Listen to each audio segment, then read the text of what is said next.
a une surprise maintenant, mais qui donc mais, you can stay. Qui donc a le prix international de la femme architecte cette année? Nous sommes très inquiets, non? Le suspense, cette Suspense, fois, c'est le énorme. Grand Prix international. Le Grand Prix international. Alors, donc le prix Femme Architecte 2023, le Grand Prix, dans la catégorie Prix international, est décerné à Diki Scipio. Bravo! Vous avez très bien fait la présentation, je continue. Congratulations, Diki. Thank you. Alors, je vais présenter Diki.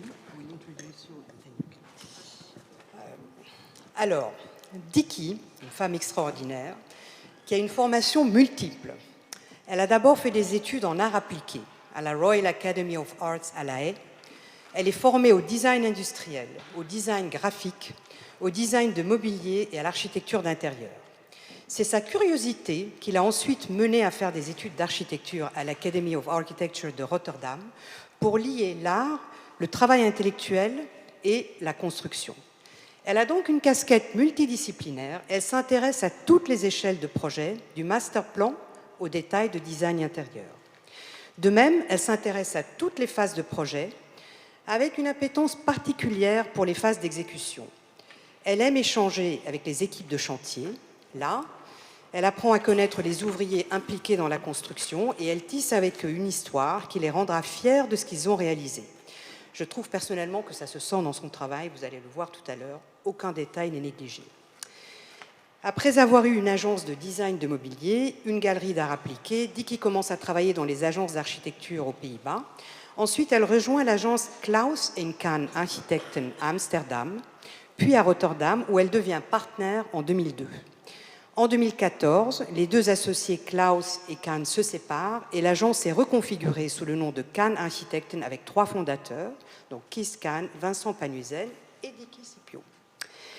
Les jeunes femmes architectes qu'elle côtoie voient en elle un modèle à suivre et la poussent à pratiquer l'enseignement pour transmettre son savoir-faire et surtout son savoir-être comme femme architecte.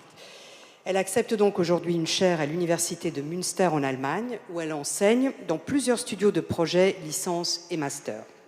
Ce qui l'intéresse, c'est d'expliquer et d'expliciter le sens et la qualité du métier d'architecte, en particulier l'aspect social et environnemental, la vraie valeur ajoutée de notre profession qui est indispensable à la réussite de la construction.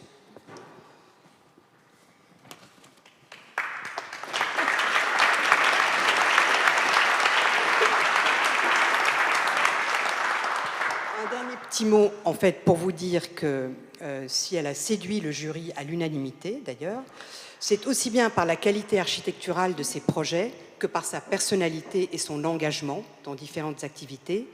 Les projets qui sont présentés, vous allez voir là, les 5 projets sont d'une grande diversité programmatique et géographique, parfaitement le prix international, mais ils sont tous parfaitement étudiés et extrêmement bien exécutés. Aucun détail n'est négligé, on sent l'attention portée à chaque point en cours de chantier. Donc en tant qu'architecte, designer, co-dirigeante de l'agence Kahn, enseignante et maître de conférences, elle véhicule l'image d'une femme architecte forte qui devient un modèle pour ses jeunes consoeurs.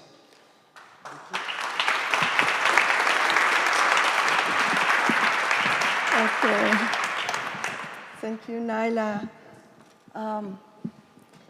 Bonsoir à tous.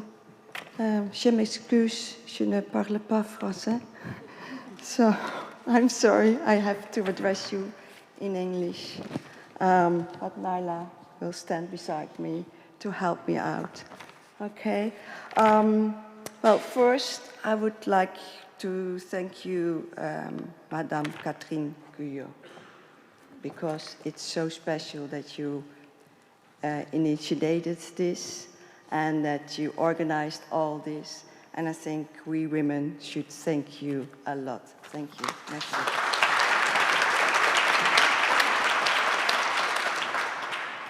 I don't think you have to translate it. I think they understand. Okay.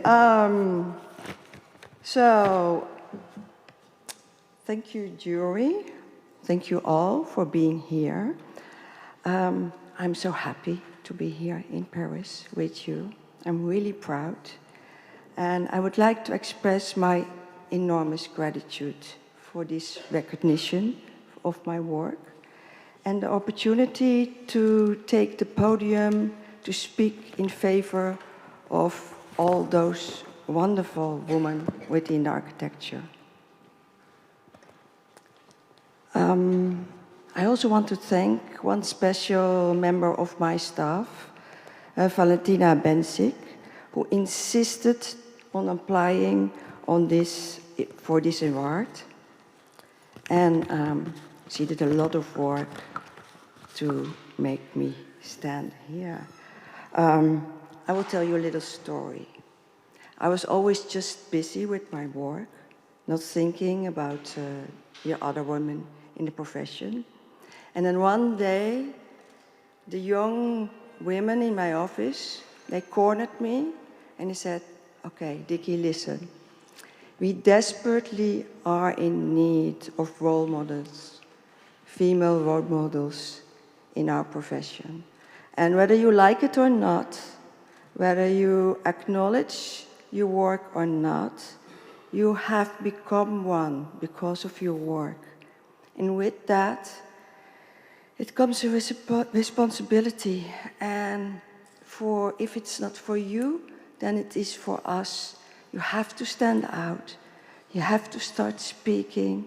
You have to start writing, teaching, and do anything you can to claim your work. It's just for us that we can see that it's possible to succeed. Well, here I am.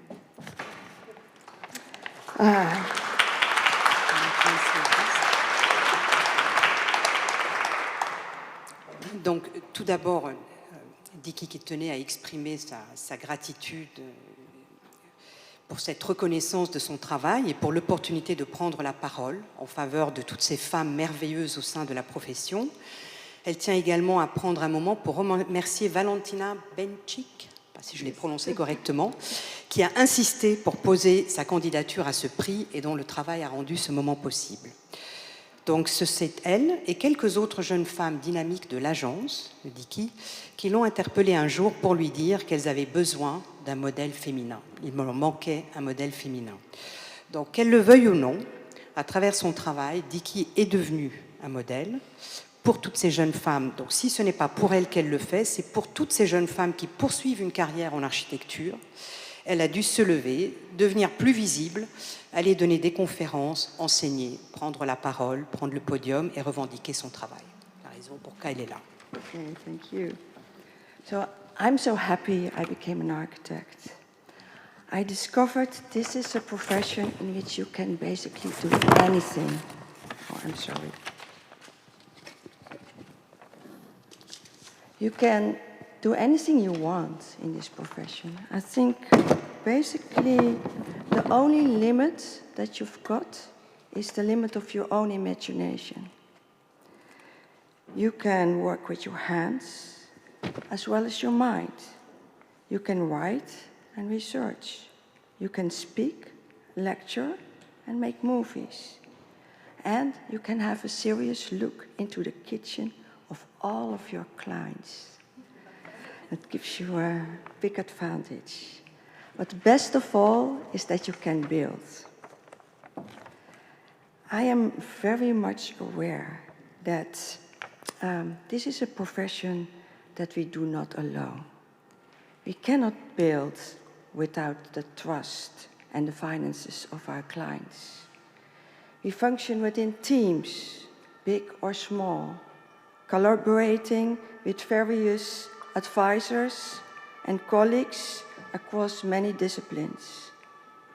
And nothing is done without the hands that remember the crafts and have the strength and endurance to build. Donc je suis heureuse d'être devenue architecte. J'ai découvert que c'est une profession dans laquelle vous pouvez faire tout ce que vous voulez. Je crois que la seule limite dans ce domaine, c'est celle de votre propre imagination. Vous pouvez utiliser vos mains, aussi bien que votre esprit. Vous pouvez écrire, vous pouvez faire de la recherche, Vous pouvez parler, donner des conférences, réaliser des films. Vous pouvez même vous immiscer un peu dans la cuisine de vos clients, mais surtout, vous pouvez construire. Mais l'architecture n'est pas quelque chose qui se fait seul. Nous ne pouvons pas construire sans la confiance et le financement de nos clients. Nous fonctionnons en équipe, que ce soit une équipe importante ou restreinte. Nous collaborons avec divers consultants et collègues de différentes disciplines et rien n'est fait, surtout, sans les mains de ceux qui connaissent les différents métiers et qui apportent la force et l'endurance pour construire. So, together with all of you, we were able to make these projects I'm so proud of. And I thank you, all of you with whom I worked, for having the trust to be your architects. Thank you for letting me build. And thank you for this award.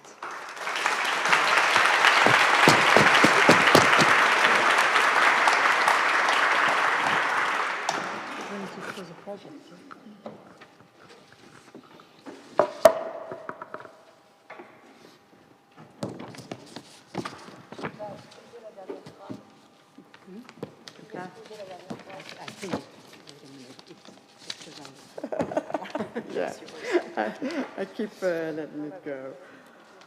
Okay, so you've given me the chance to tell a little tiny bit about 5 of my projects. And they're all rather big, and in all of them, all the interior design and the furniture is included. Let's start with B30. That's a project in The Hague. And it's the house of the... Can I press this? Yes. It's an old building. It's heritage. Listed heritage of the beginning of the 20th century. And it's the house of the independent advisory boards for the Dutch government. It is now, but it was not built like that.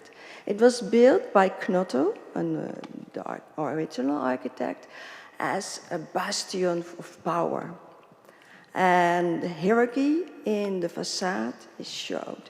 So now we opened the ground floor facade, but it was closed before that. And you see that the most important offices are in the center of the building.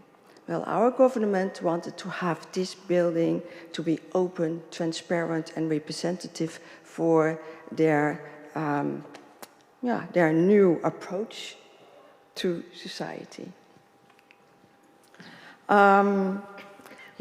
So we opened the building, we made it really close, and we embedded art, and the strong architecture is emphasized with new elements. You will see restaurants, auditoriums, libraries, meeting and seminar rooms, and a large atrium with new mosaic. B30 is a space for contemporary ideas and research regarding government transparency, and it's in use. It reflects this design. Now I have to go back.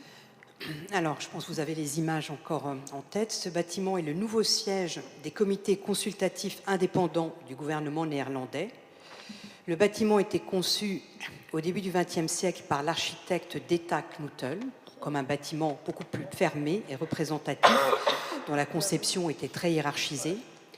Le cahier des charges pour le nouveau bâtiment préconisait des bureaux accueillants pour représenter le caractère transparent de ces comités consultatifs. Donc aujourd'hui, B30 dispose d'un rez-de-chaussée transparent et accessible au public. Il a été ouvert au public.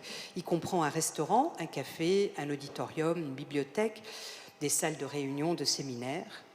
Il y a un grand atrium avec un nouveau sol en mosaïque de l'artiste Rob Birza qui relie les 4 étages, les 4 étages supérieurs qui abritent des espaces de travail pour les différentes institutions. Donc, B30 est un espace dédié aux idées contemporaines et à la recherche concernant la transparence du gouvernement, et cet usage se reflète dans le nouveau design du bâtiment. So, I just improvised a little bit to show you this kind of details, and I like this very much. So what you look at is part of the auditorium that is inside and part of the auditorium that's outside of the building. And the big aluminium window frame that you see is a gigantic door that is pivoting inside and outside. So if we open the door, the whole auditorium building stands alone within the garden. Donc la partie en aluminium qu'on voit est une porte pivotante géante qui permet d'ouvrir complètement l'auditorium vers l'extérieur, entre le bâtiment et l'extérieur. Okay, now we go to next. Aha, the next building. The next building is a young monument. And the original building was built by a local architect together with the well-known architect-engineer Jean Prouvé, and you will recognize the facade. So the initial project was a big medical facility in Rotterdam. And our clients asked us to make 5 independent houses in the courtyard for their faculty.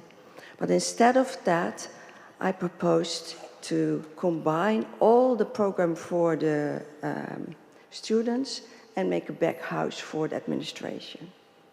And for that, we had this large plaza. But the dean was really thought it very, very difficult to emphasize this project. So what is it, this big hall? And so I renamed the project Library. And then we added a big, big library. And after that, they embraced the project and they supported it until the end. So we have many student facilities, many details, a lot of auditorium, colloquium halls, all for the students. The students, they liked it from the start. We didn't have to tell them it was worthwhile to sit together. Donc là, c'est la faculté de médecine Erasmus à Rotterdam, qui fait partie d'un patrimoine relativement récent, conçu par l'architecte local Arie Hagord en collaboration avec Jean Prouvé. Le cahier des charges initial du projet demandait de placer 5 départements éducatifs distincts dans la cour du bâtiment existant. J'ai proposé de réorganiser le programme en regroupant tous les départements pédagogiques dans un environnement unique, commun, partagé, entouré de salles de colloques et d'amphithéâtres. Convaincre le doyen qu'un lieu unique pour tous les étudiants fonctionnerait a été difficile, car un tel concept n'existait pas à l'époque. Il a fallu rebaptiser le bâtiment comme une bibliothèque et y introduire une étagère à livres géante pour que le doyen embrasse entièrement le projet et le soutienne ensuite jusqu'au bout. Les étudiants, eux, ont bien aimé l'idée dès le début et maintenant, ils s'y sentent très bien. Merci.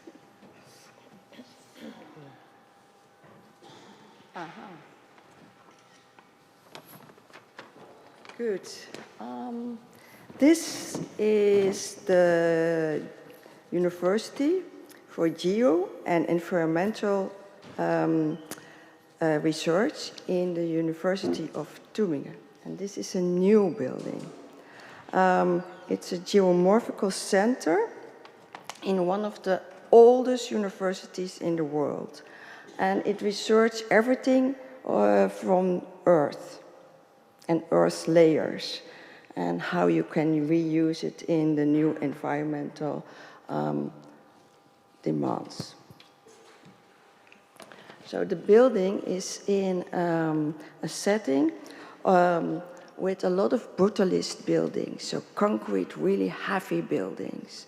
And because you want to have this togetherness, this assembly of buildings in the same kind of material, I decided to make the same kind of atmosphere, materials, but lighter.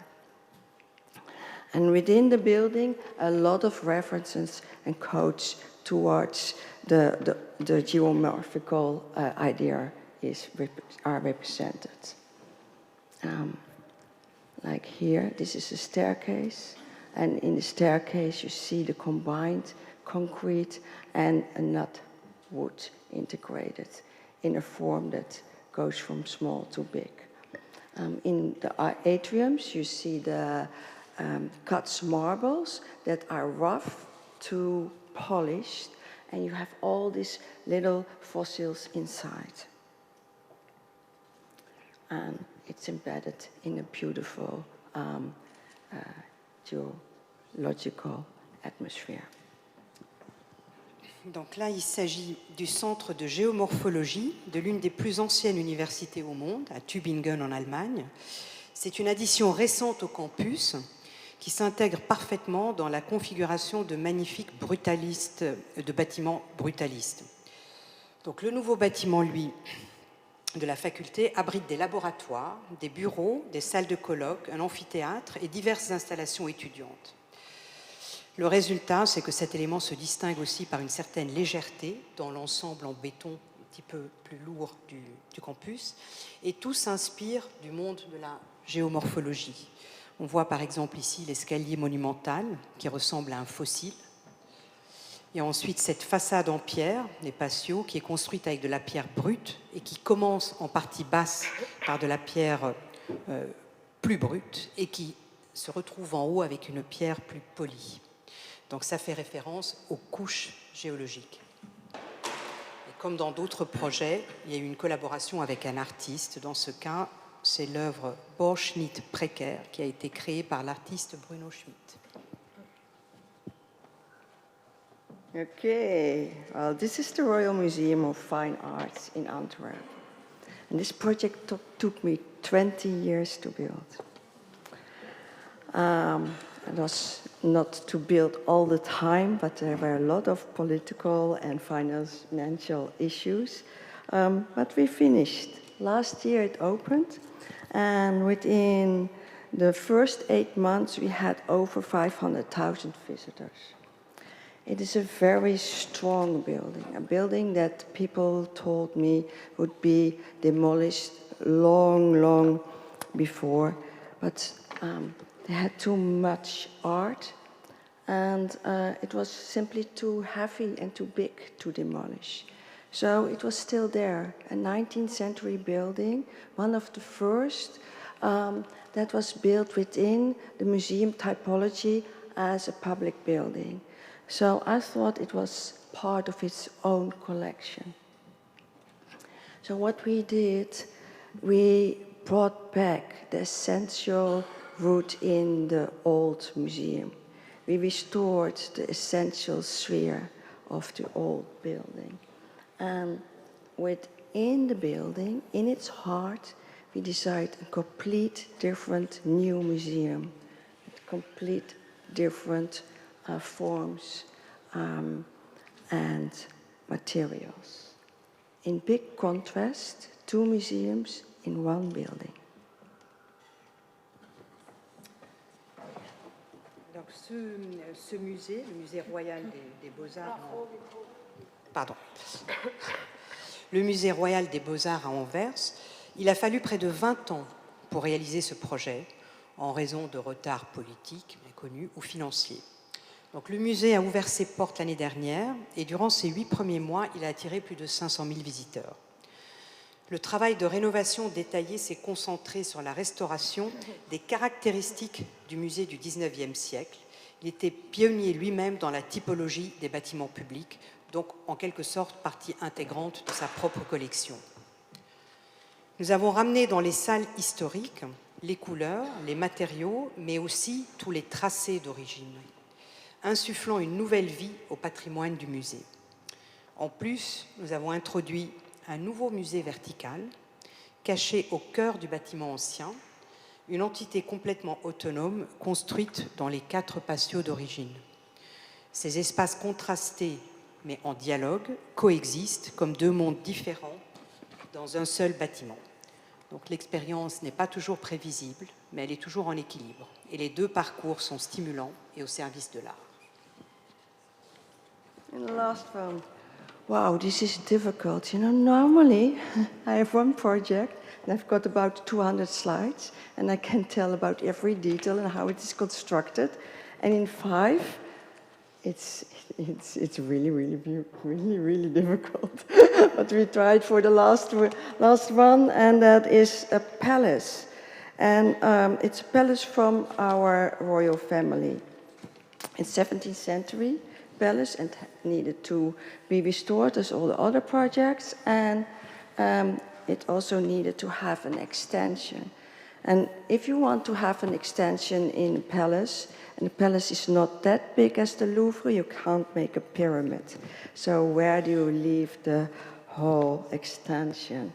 So we decided to build it underneath the plaza, and with that, the most difficult things are how to come down underneath and how do you get the light into the space.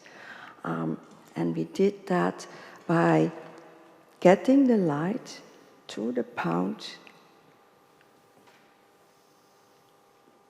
here. We made a big pound, and through the pound, the light falls into the Grand Foyer down under in the museum. And this is special because the original setting of the museum is specially built because our king that married Mary Stuart was ruler of England and the Netherlands, and they were Protestants. And in France, you had Louis XIV, who was the Catholic king and built Versailles. And he showed there how important it was that you had the fountains, because if you were able to build the fountains with the water pressure, you will have the best engineers. So our king also wanted to have these fountains. And the fountains are a big part of the whole ensemble of the museum, of the old palace and its gardens that are called Le Petit Versailles in the Netherlands. So therefore, it's relevant to take these fountains into the new extension of the museum. Alors, c'est le palais de chasse royal des Pays-Bas qui a été construit au XVIIe siècle par le Stadtholder, doit être, j'imagine, l'architecte d'État. No, it's because our king was originally not a king. It was a representative of our parliament. D'accord. Bon, donc en fait, il y a le roi Willem III, la reine Marie Stuart, qui a régné sur la Grande-Bretagne, mais le roi, en fait, est protestant aux Pays-Bas, et il a voulu rivaliser avec Louis XIV, qui était le monarque français catholique, et montrer qu'il savait aussi bien faire aux Pays-Bas. Donc ils ont restauré ce complexe baroque de manière très minutieuse, et donc il a fallu créer aussi des bassins d'eau pour rivaliser avec Versailles. Donc c'est ce qu'on voyait dans la première image, ce bassin qui est là pour recréer la symétrie de la composition baroque du jardin. Il est aussi là pour rivaliser avec les bassins français. Ils ont appris les meilleurs ingénieurs pour ça. Et c'est aussi à travers ce bassin que, en fait, la lumière pénètre dans le sous-sol, puisque toute l'extension de 5000 m² qui a été faite est en dessous de la place de l'espace public. Donc comme le bassin est peu profond, en fait la lumière passe à travers. Qu'est-ce qu'on peut dire encore dans le monde ? Une question de référence à la feuille orange qui fait référence aux décorations du XVIIe siècle et toutes les finitions raffinées telles que le bois de noyer qu'on voit ici, le marbre et tous ces tissus très riches qui rendent hommage au jardin et aux salles du palais d'origine. Yeah, I think it's nice to finish with this, because all my work is about the crafts, the old crafts and the new crafts, about the detailing, about how you make the projects. And I think it's so important that you make work that people can understand, can touch, that your senses are embedded, that last for longer than only its functionality at the moment that you build it. So a lot of time goes in how you make these details, how you apply the materials, and all the layers of the references to the old buildings and the new buildings, to the settings and to the environment, to the urban and to the landscape. Thank you very much.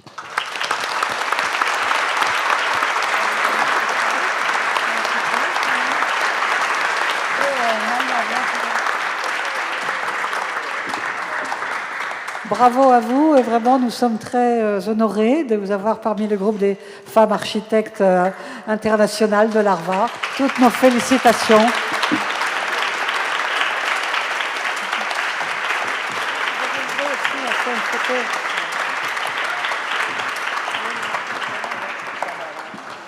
C'est vraiment un très joli panel d'architecture que vous avez pu apprécier. Et vous pouvez voir tout ça sur le site. Un petit mot, en partant, vous aurez un leaflet avec toutes les lauréates et les photos des projets. Voilà. Donc bravo, félicitations, merci beaucoup.